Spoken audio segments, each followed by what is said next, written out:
So like I said, it's the next video where I'm organizing June's fidget. So just take the rest of these out. Now I have to reorganize them because I accidentally stepped on them, but it's okay.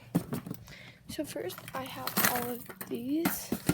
I'm just gonna put those like right here. These are like her chest balls and things. Okay, now I'm gonna be putting her puppets.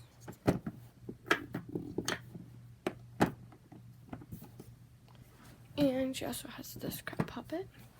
Okay, now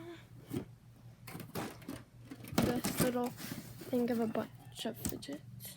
I'm gonna put her water timer right there.